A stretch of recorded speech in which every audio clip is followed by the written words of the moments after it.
Okay ka pa, mot-mot? Sarap ng una nating semplang ah.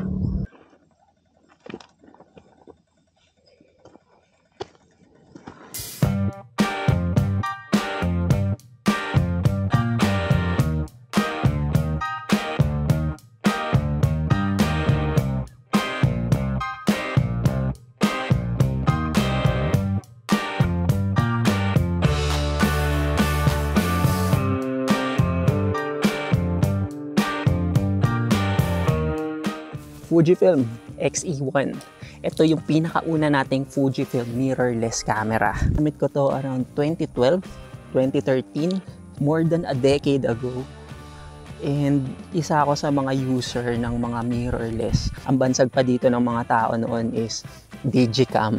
Kasi sobrang liit nyo kung ikukumpara mo sa mga DSLR na malalaki noon. Isa pa siguro sa rason kung bakit ito lang yung dinala natin ngayon is kasi nakikita ko parang yung mga bagong model na nilalabas ngayon ng camera is mga hindi na quality yung bentahe nila. Ang bentahe nila is yung more on aesthetic na.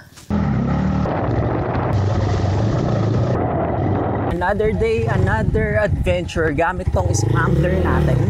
Kung pwede kong ikwento sa inyo. Nandito tayo ngayon sa Infanta, Quezon. This is the X-E1. Ang gamit nating lens dito is 10-24 na version 2. So ito yung wide zoom lens ni Fujifilm. Itong lente na to is di hamak na mas mahal pa kaysa dito sa body. Kasi nga more than a decade ago na tong body na to. Pinartner ko lang siya dito sa motor kasi parang nakakatawa lang na classic to classic. Isa pa siguro sa rason kung bakit ito lang yung dinala natin ngayon is kasi nakikita ko parang yung mga bagong model na nilalabas ngayon ng camera is mga hindi na quality yung bentahe nila. Ang bentahe nila is yung more on aesthetic na. Well, yung mga ganong camera, ang market nun is talaga yung mga tao na hindi naman yung quality yung habol sa isang photo. Gusto lang nilang magkaroon ng camera na in a sense na kayang kumuha ng picture. More on point and shoot. So wala ka na masyadong iisipin doon. Framing na lang and composition na lang. So yung technical side ng photography like the exposure triangle is hindi mo kailangang isipin. And also yung vibe ng photo na yun is hindi siya sobrang maganda yung quality. So mababa lang yung quality nun. Kasi nga maliit lang yung sensor and mas mura siya. Though mahal siya, mas mura pa rin siya ng di hamak sa mga model ng camera na magaganda yung specs. So ayun, siguro yung isang dahilan kung bakit ko to dinala para ma-compare and maipakita ko sa inyo yung kayang magawa ng mga lumang model ng camera na available sa second hand market like yung mga DSLR, yung mga sinaunang mga mirrorless katulad nito. And gusto ko makita nyo yung quality ng photo, quality ng kuha. I-edit din natin yung shot gamit yung latest software. So para dun sa mga nagtatanong kung sulit pa ba bumili ng mga lumang camera, well, kayo na lang yung sumagot nun siguro and mag-compare kung pasok na ba sa inyo yung shot. Itong ganitong klaseng model, hindi to nalalayo dun sa mga lumang model ng DSLR or mirrorless camera. Kasi ito nga yung unang version niya since 2013 or 2012. Pagdating sa autofocusing, huwag mo masyadong asahan tong camera na to kasi mahina lang talaga or mababa lang talaga yung autofocusing niya. Kasi hindi naman siya para i-compare sa mga bagong model ng camera ngayon. Though I will shoot raw dito. And pagdating kasi sa landscape photography, sa product photography, real estate, interior, hindi naman mahalaga masyado yung autofocus. Syempre yung autofocus okay yun sa mga nag-events or event photographers. So kung medyo hindi na ganun ka-updated yung model ng camera na nasa iyo, panahon na rin para mag-upgrade siguro, lalo na kung ginagamit mo naman yung camera sa business or professional photographer ka naman siguro. Dala rin natin yung drone natin, DJI Mini 4 Pro, and then action camera, yung 360 camera natin. Papunta dapat tayo sa general na car ngayon. And nag-stop over lang tayo dito sa Infanta. Nandito tayo sa Victory Peak kasi ang lamig dito eh. And masarap talaga dito tumambay para magkape lang. Nagre-record nga pala tayo dito sa iPhone 16 Pro. And yung mic na gamit natin is yung Holyland Lark M2. Nagdidilaw na nga pala ako na jacket kasi mainit eh. Iba yung reflective na material, puti or yung mga light color. Mas maganda siya sa init talaga.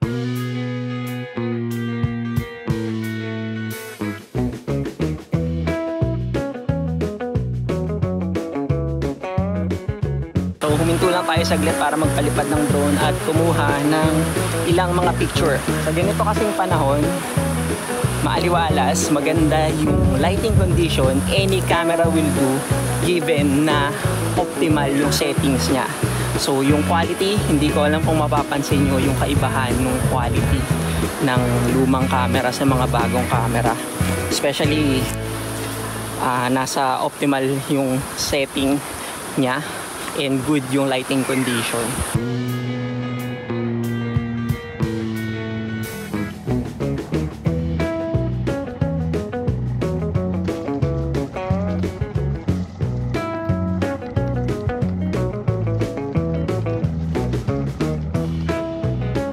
Ito yung kinakatakutan ko kapag solo adventure, yung mabalahaw.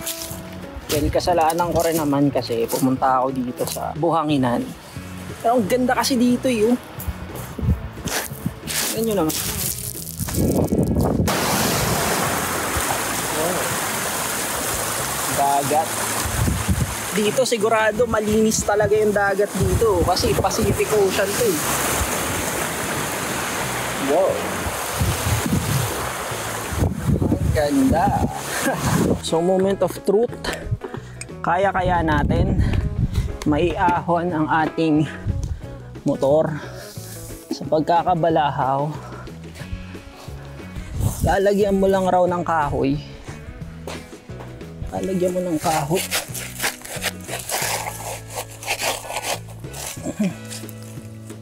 Lagyan mo ng kahoy na ganyan. Tapos titingnan natin kung kaya, kung makakaahon ba tayo.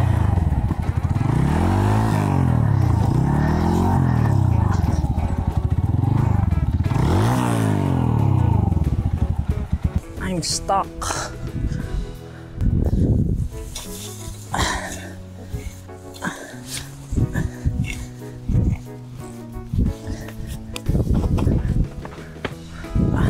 Ay, napalahaw.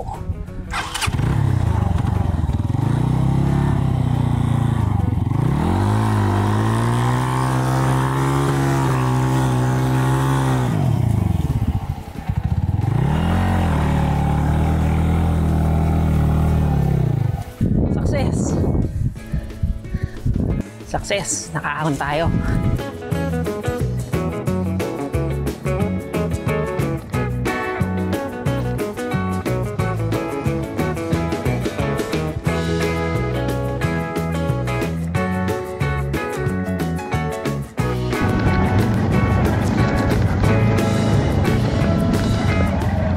Ito na guys, legit. Masanga Point. General na car. Ang ganda nga dito.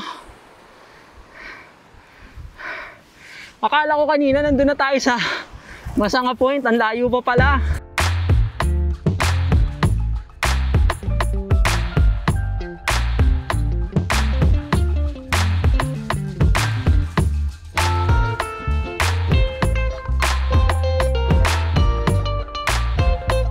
Ayan o, nabalahaw. Na-stack up tayo dito sa magandang lugar. Paano kaya ito iaahon?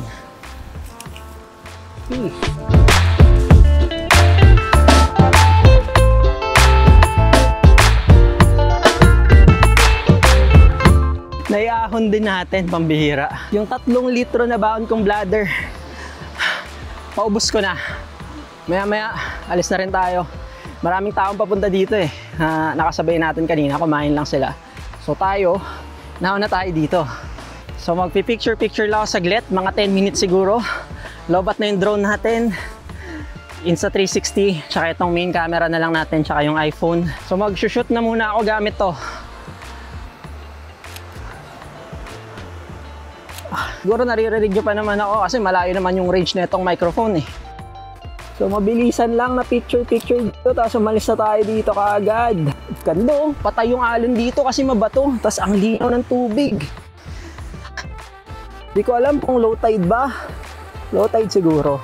Sayang, nalobat na yung drone. Pero napagpalipad naman tayo yung sa atin.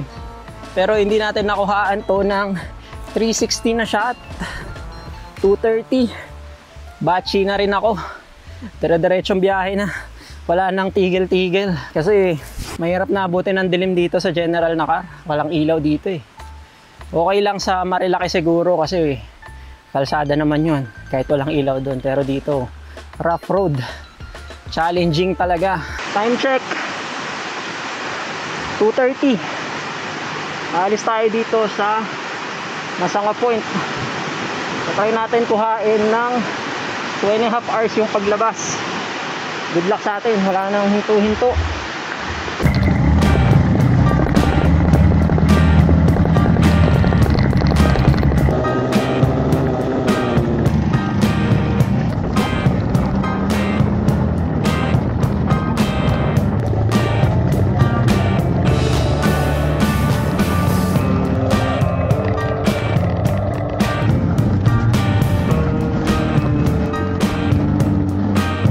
Masakit po bukas.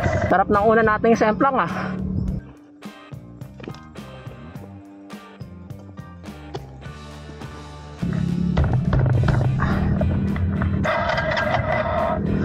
Okay ka pa, mot-mot?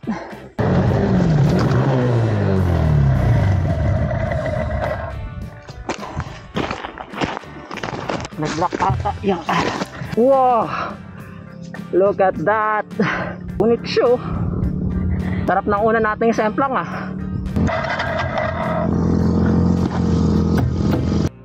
I'll see you in the next video. Mabuhay!